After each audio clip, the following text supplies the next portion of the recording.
Welcome to the greatest podcast in sports betting entertainment. My name is Tanner Kern, certified G, bona fide stud, and you can't teach that. In this right here, this is G Money Grant Mitchell. We're here breaking down the NFL Week 7 and everything you need to know of what happened in Week 7. And you can't teach that. Bada boom, man of the people in the room. G Money Grant Mitchell, how you doing? I'm doing pretty good. I'm a little toasty right now. Had to get the hoodie on. The winter's here. It's starting to get a little chilly outside. Got to layer up this weekend, going down to Blacksburg to watch Virginia Tech play. That's going to be pretty fun, but it's up in the mountains, so probably going to be pretty cold down there. But yeah, pretty good overall. Who they play this weekend? Georgia Tech. Okay. This is a big one? Yes, a big one. The race to get to 5-3. Dude, Haynes King, if he's playing, is going to run all over you guys. He didn't play last weekend. I don't know if he'll be back or not. You guys had a good win over BC, though. I didn't expect – once BC came back in the game, I thought they were going to win, and then you guys blew them out at the end. So that was pretty impressive. This is what's happened under this coaching regime. This is the third straight year we get to like the middle of the season when the lofty ambitions are out the window and then the team starts to look really good. Like, I'm interested to see how we do against Clemson. I don't think we're going to win. Don't get me wrong. Clemson's been smoking everybody, but we are playing our best football of the year, so it could be somewhat competitive. I think UConn could smoke you guys. All right, let's relax. Let's not. I understand you're high on UConn because that's the team you picked to go over and everything. They got no chance. Well, they only lost Wake Forest by 3 this weekend, and they didn't play well at all. So never know. What was the score? I'm not trying to make fun of you. What was the score of that Maryland game? Did they lose by a lot or a little? They got blown out by Maryland. Did you guys beat Maryland? No, we didn't play them, but I was just thinking Maryland just beat USC. So can UConn beat USC? USC's trash. They're not good at all. I don't know why everyone thought they were going to be good in the Big Ten. I don't know what you do with Lincoln Riley because I think it's impossible to say Lincoln Riley is not one of the best offensive minds at any level of football. Yet this head coaching thing just isn't working out. He's fine. He just needs to recruit Big Ten kids, but it's hard to recruit Big Ten kids in Southern California. Yeah, I agree with that. It was some really fun, really exciting results in college football. I did not expect what happened. Did you have Texas? No, you had Georgia. You called that one. I had Georgia winning out right there. Just because I thought the strength of schedule would play into that game. Also, Quinn Ewers is terrible. Not saying Carson Beck is great, but Quinn Ewers is not that guy. I saw that in the Oklahoma game, and then I've seen that throughout his time being starting quarterback at Texas. I don't think he's that good. And then I also had Tennessee beating Bama, which was nice job. But in the game, I never thought that was going to happen. Like I thought Tennessee was toast.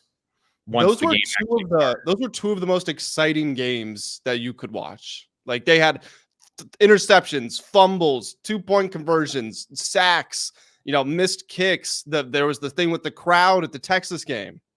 Yeah, that was wild. I mean, Georgia beat Texas's ass. Like that was great. And then Kirby Smart came out. It's like, ESPN, you doubted us all week. Everyone doubted us. These kids are resilient. That was a pretty good speech. Texas, but we're just throwing trash on the field, getting a play reversed. Like that's crazy. Getting a call reversed for throwing trash on the field. Yeah, the NCAA has a problem now because I saw that the athletic director for Georgia issued a statement. The athletic director for Texas apologized. And the SEC is looking into it. The NCAA is looking into it. But the NCAA needs to make a change here because the precedent has been set. It's like, if there's a call and then there's a timeout, you can't go back and change the call. They need to have that same rule for if there's some sort of interference from the crowd. If we make a call, the crowd can't interfere to delay it to give us more time to review it. Once that interference happens, nothing can be changed. I personally think if enough fans, like if the student section starts throwing stuff on the field, it should be an automatic penalty to that degree. I think it should be 15 yards. See, I understand the logic. I don't know how I feel about penalizing a team because of people who aren't on the team. I agree with that, but if it's to that degree where it delays the game and you're at home, so you have the advantage of the home crowd as the home team, that plays into your strength. So if the home crowd starts delaying the game, throwing bottles on the field, I think you could make the argument there. I think you could too. Not 3 bottles, not 4, but like literally the entire student section was throwing stuff on the field. And to be fair, it was a horrible call. It was a horrible call And then it was a horrible decision to change the call after that happened. The refs just screwed that one up. You got to go with the call. Now, for the Alabama game, that one should never. I think Alabama should have easily won that game. But you can also make the argument that Nico missed about 3 touchdown passes early in the game, and they missed 2 kicks. So you can take it from both sides. Alabama didn't take advantage of the mistakes. They turned the ball over in the end zone, but Tennessee also turned the ball over on the 20 going in to start the game. They missed kicks. They missed touchdown passes, found it in the end of the game. I just think Alabama's not that good. Like, that's my new I thought Alabama was really good, but their secondary is so bad. And Jalen Milroe is so careless with the ball. He's reverting back to like Jalen Milroe of last year early in the season, which isn't good.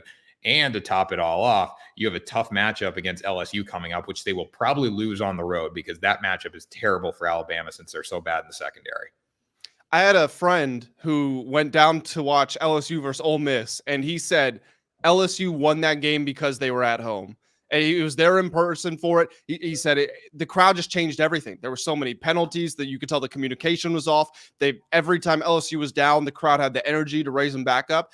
It is absolutely a tough game for Alabama, and LSU's looking really good.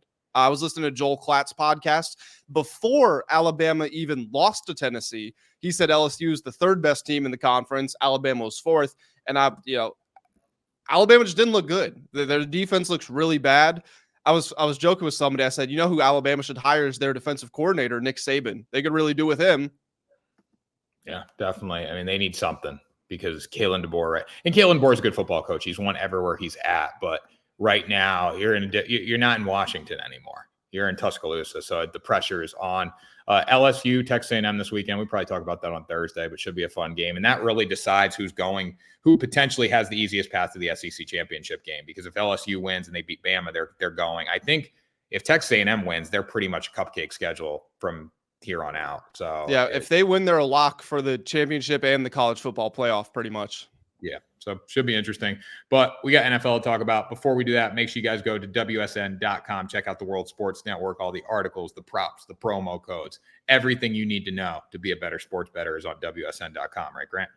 Absolutely, and especially with the NBA season tipping off tomorrow. Yep, Celtics. Celtics going to win a championship, Grant? They are the favorites at FanDuel. I know you have the take they're a dynasty. I don't think they will become a dynasty, but I think they're definitely the most established team. It wasn't a good year. Like, they have young players, they have a good coach, they have a system. So it's conducive for long-term success is what I'll say. That wasn't the question, Grant. Are they going to win the championship this year? I mean, if I have to pick, no. You're giving me 29 teams versus 1. I have to say no, but I think they're a lock to win the championship. Simple. Anyways, Grant, Tatum and Brown got the fire under their butt from the summer, so we'll see. That makes them a lock because when you piss off Jason Tatum and you piss off Jaylen Brown, and now Jaylen Brown's like living his best life too, it's a bad combination for the league.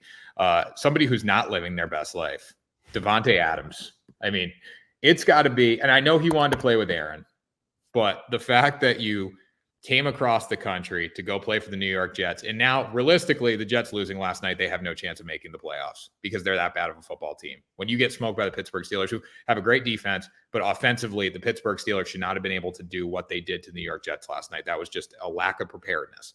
When that happens, you got to look in the mirror and say, hey, we're done. Woody Johnson, he might die because this team is just not going to do anything, and it might give him a heart attack.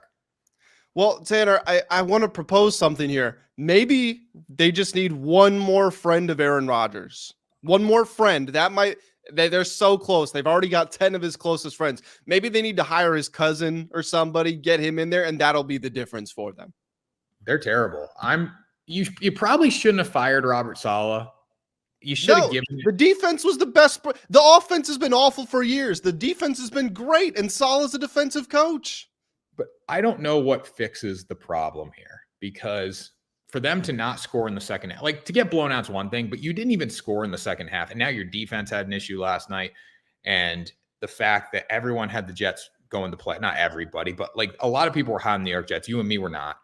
But it's just a situation here where what do the Jets do moving forward? Because you don't have a quarterback. You have the quarterback. You have Aaron Rodgers. Does a young quarterback take you over the top here? You have all the skill players. You don't have a great offensive line, but you've put enough pieces in play to say, hey, we're better than what our record shows right now, but they're just not. Yeah, they're you know how good teams are more than the sum of their parts. The Jets are less than the sum of their parts. That's not up for debate. The problem, and this is kind of to what you're saying, what do they do? Where do they go from here? They go nowhere. They go down. You just traded for a 32-year-old wide receiver. You gave up a third round pick that could become a second round pick. Aaron Rodgers going to retire at the end of this year or next year. He's not going to be good in either one of those years, and he's just going to take up a bunch of money. You don't have draft picks to go out and replace him. You've got a lot of young, talented guys on your roster, but it's what I was talking about this with the Dallas Cowboys the other day. You've got studs, you've got real standouts on your roster, yet if you pay them, you're not going to be able to grow. Like you've got the Williamses, you've got Sauce Gardner, you've got, Garrett Wilson, you got Breece Hall. But if you pay all of those guys, you don't have the quarterback, you don't have the offensive line, you don't have the head coach, you're not going anywhere. You're just lighting money on fire. Yeah, I totally agree with that. And Devontae Adams now too, that doesn't move the needle. That never moved the needle. And we saw it last night. And they're going to get better as they continue to play together. But that doesn't make you a Super Bowl team. So what was the point of doing it if you're making a move just to make your quarterback happy who's going to retire in 2 years? Now you've set your franchise back again. It's not good. Yeah, no, absolutely. And before that Devontae Adams trade, just think about it. Were the Jets a receiver away from being ready to win the Super Bowl? No, that wasn't even their biggest issue. They have Garrett Wilson, who I know he couldn't really get on the same page as Aaron Rodgers, but in the 2 weeks right before they traded for Devontae, Garrett Wilson had back-to-back 100-yard games.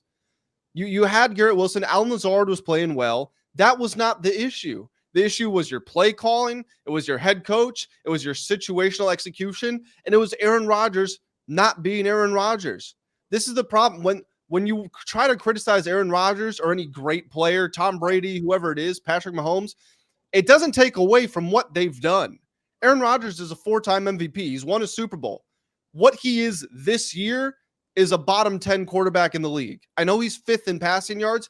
He is throwing so much to Breece Hall. He is checking down everything. He doesn't push the ball down the field. He doesn't execute, and he's turning the ball over. That's the one thing he never did in his career. Yeah, I think he still probably has the best touchdown to interception ratio of any player in NFL history. Not this year.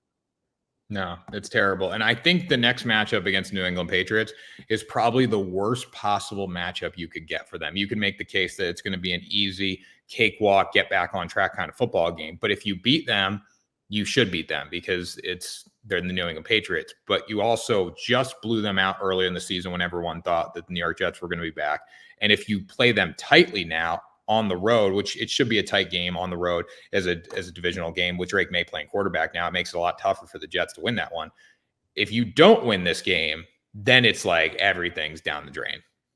And even if you blow them out, who cares? Yeah, you should blow them out, but you need to blow them out. That's what makes it a tough spot. Where if you're playing a team that's 3-3, an average team, going to be tight. But if you win it, at least you've earned a win here. The New England Patriots are 1-6. They're 0-3 at home. But now you face them with Drake May, which does make them a little stronger. I still think New York should get the job done. But putting them as a 6.5-point favorite in this one is a little crazy considering that the Patriots already lost them once, were blown out on the road, looking for some revenge at home with a more powerful offense now in Drake May.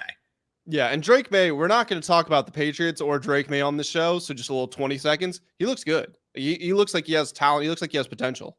Yeah, I mean, the defense gave up yesterday. That game should have never been as close as it was. Not that it was close, but it should have been. They should have won by 20-something points just because the turnover on downs followed by the touchdown was a big swing. But the defense looked like they gave up yesterday. They were getting Tank was just running down their throat. Yeah, but the Jets, if you are a Jets fan here, I guess you're saving grace. You got the Patriots, who you should win, you should beat. You've got the Texans, you should lose that one. After that, it's an easy schedule. It's Cardinals, Colts, Seahawks, Dolphins, probably without Tua still, Jaguars, Rams, and then it's Bills, Dolphins to end the year. So it is an easy schedule, but you're still 2-5. And I don't know how many teams in NFL history have made the playoffs after losing 4 straight games. Probably isn't very many. No, Not many for sure.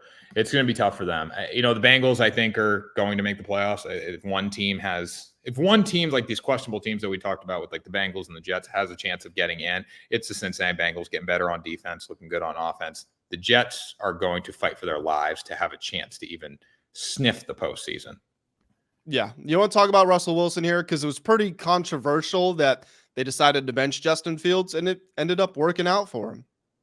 Yeah, I think it's hard because you need to give Russ the chance to go out and play, because Justin Fields was not lighting up the scoreboard.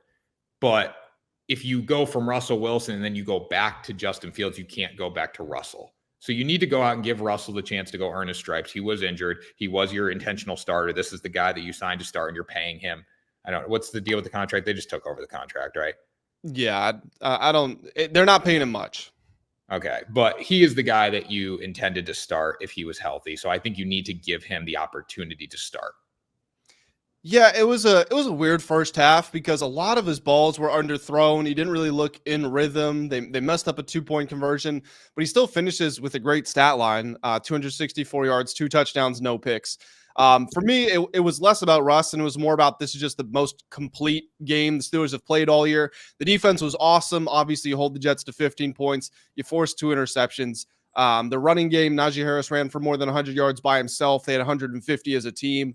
And Russ was – they let him get into the play action early, keep the Jets defense off balance. They mixed in the deep shots. They got George Pickens a lot more involved than they have in previous weeks. It was just, as far as game plan and overall execution, it was the best game they've played. I think if Justin Fields is in there and they keep this same game plan, then it probably looks pretty similar. I guess the question is he able to execute it like Russell Wilson is?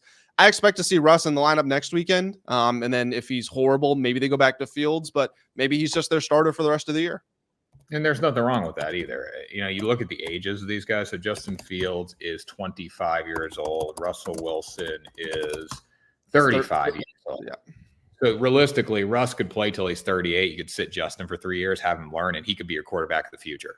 So if you're Justin Fields, I mean, embracing this opportunity, like you got the chance to go out there and learn from Russ, who's done a lot in his NFL career. You got the chance to learn from a great head coach and be in a good system, and then take over the job in 3 years. And I know that sucks, but you look at a guy like Sam Darnold, who's just lit it up. And I know yesterday wasn't great, but Sam Darnold is doing a good job with his team after having a really bad start to his career. Justin Fields had a much better start to his career than Sam Darnold did. So that should be a positive sign for Fields moving forward.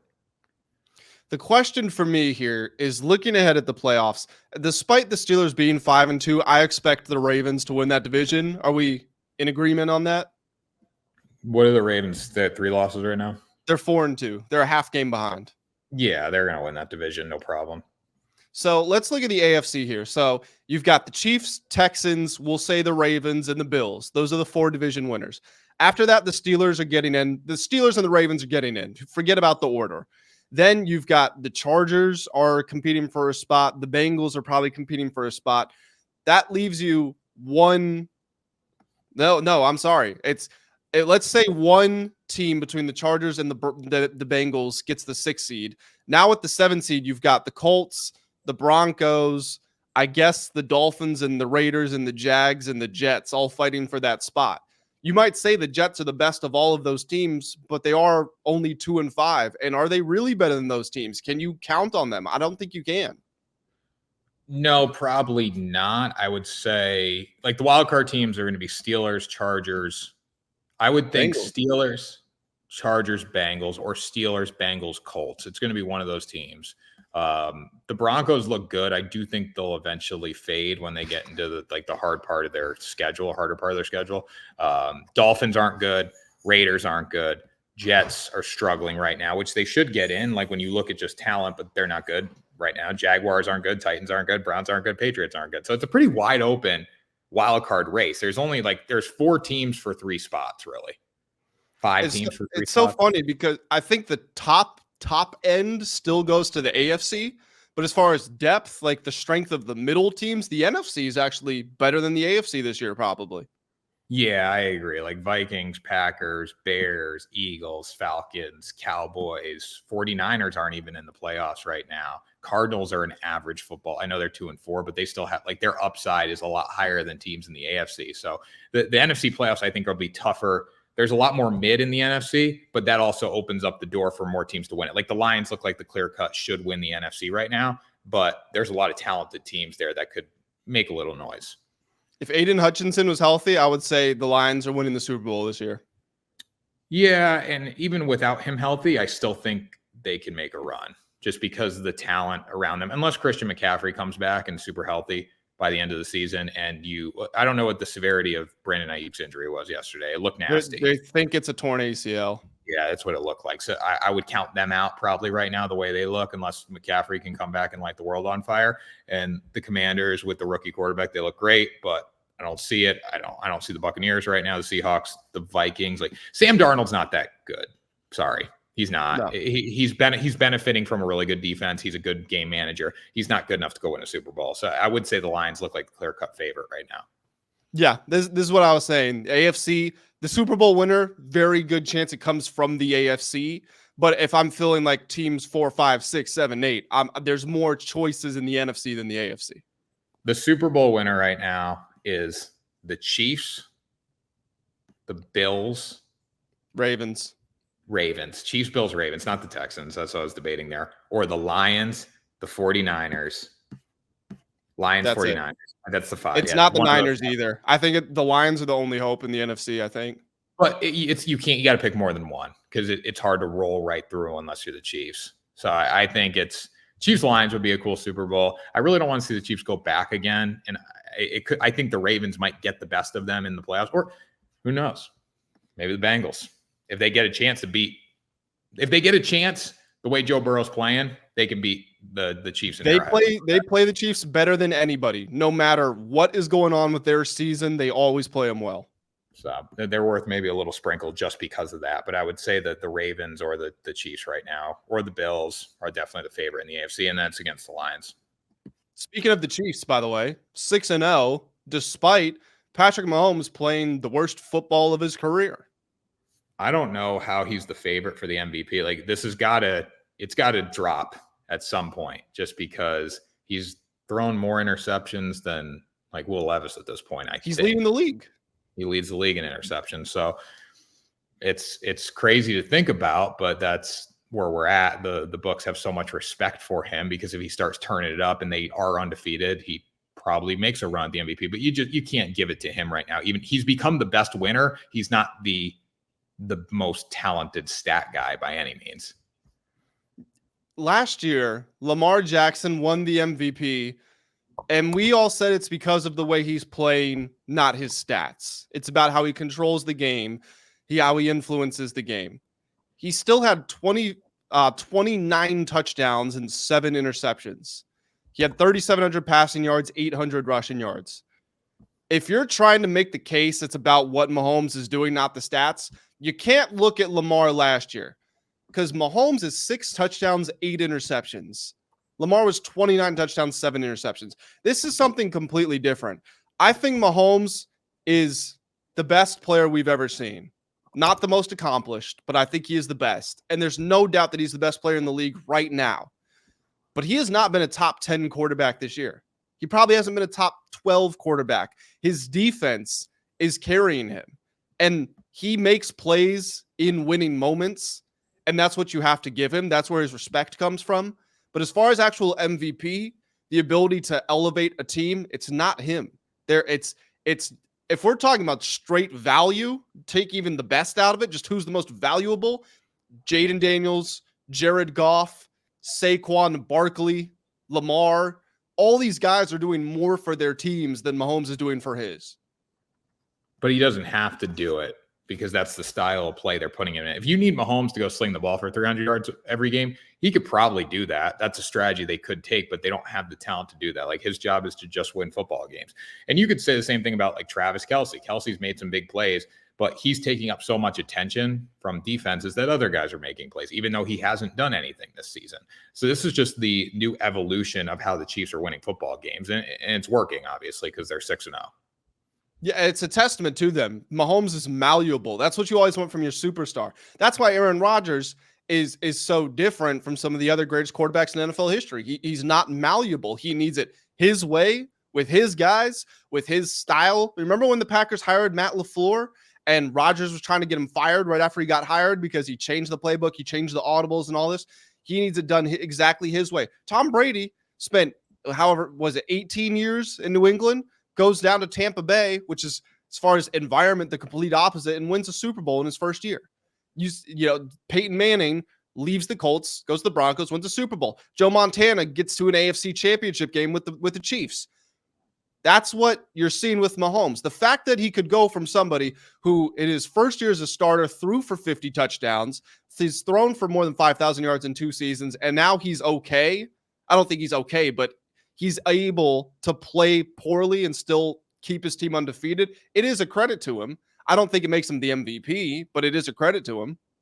No, but they have to list him as the MVP for right now. I think if you go to the halfway point and he's still putting up these numbers, these odds will change a lot. But at this point, when he's undefeated, and if he does turn it on in the final 2/3 of the season, you could put him in the MVP conversation, like liability wise. That's why they're doing it. But overall, Patrick Mahomes is still the quarterback that I would want starting for me in any situation.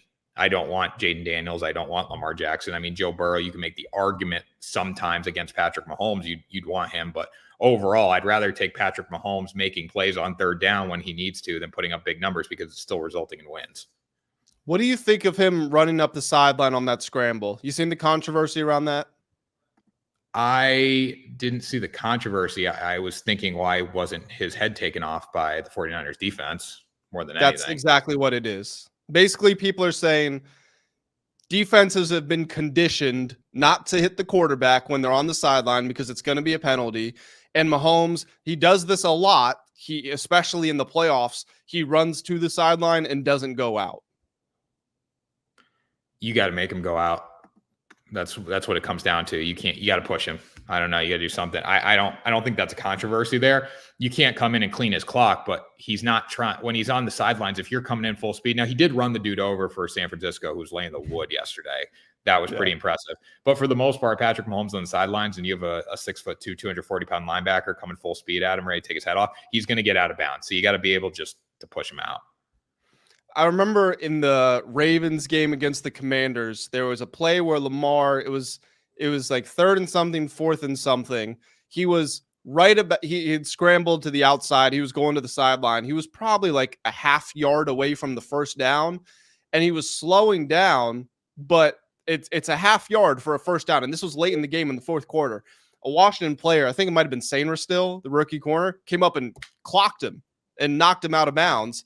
And the Ravens team got up and started fighting him pretty much and they were saying, like, why don't you let him go out? And I'm thinking to myself, he's in the field of play in the 4th quarter, a half yard from a 1st down. That he did what he should do. Don't let him go out of bounds and get the 1st down. And now your team is screwed. Like, no, he did the right thing. You got to hit the quarterback. If you don't want to get hit, go out of bounds quicker. Some of the roughing calls in the NFL have just been wild this year on quarterbacks. And that needs to change because when you're looking at this situation, it's still football. And if a guy comes in late, like late low hits, I can understand. But if you just touch the dude and you throw a flag because it's a little late, like, come on. That's got to change because if you don't like it, don't play football. Yeah, I'm with you. Brock Purdy, Tanner, we've had lots of discussions about this guy in the past. He's not as good as what the national media makes him out to be. And I want to come to his defense a little bit before I start criticizing him.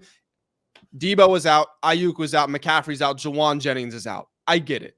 It's really tough to make plays against the Chiefs defense without your top 3 wide receivers. These weren't like, he wasn't playing a game where better skill position guys win the game for him. He was just missing throws. The one into the end zone from like the 5-yard line was just horrendous. He airmailed somebody by a few yards. I saw you thinking about something. What are you thinking about? He did get hit there. It wasn't a good decision, but he did get hit. He did, but his eyes and his arm angle. He was throwing the ball there no matter if he got hit or not. And and it wasn't open. It probably wasn't open, but it might not be picked if he didn't get hit. I don't know. I think with Brock Purdy, I like Brock Purdy more than you do. You hate Brock Purdy. You don't like underdog Disney movie stories. But I think with Brock Purdy, if you don't have Christian McCaffrey, he is less affected. However, he is still good enough to be a starter in the National Football League, and he's coming from being Mr. Irrelevant. So we need to not take it easy on him. But he has, when you look at his receivers, he didn't have Debo. Brandon Ayuk doesn't want to be in San Francisco one bit. You can tell. Like he hates it. Now he has a torn ACL. And you don't have Christian McCaffrey. So it really makes your offensive strategy and play calling and as a quarterback a lot harder. The problem with Brock Purdy is that his supporters raised him up so high that the criticism seems unfair. I know you call me a Brock Purdy hater. I know you've heard me say this before. Relative to the expectations and what you normally get from a Mr. Irrelevant, Brock Purdy does not deserve any criticism. He is a resounding success story. What he has done has been awesome. He has been incredibly successful. He could retire right now, and he had a ridiculously successful career.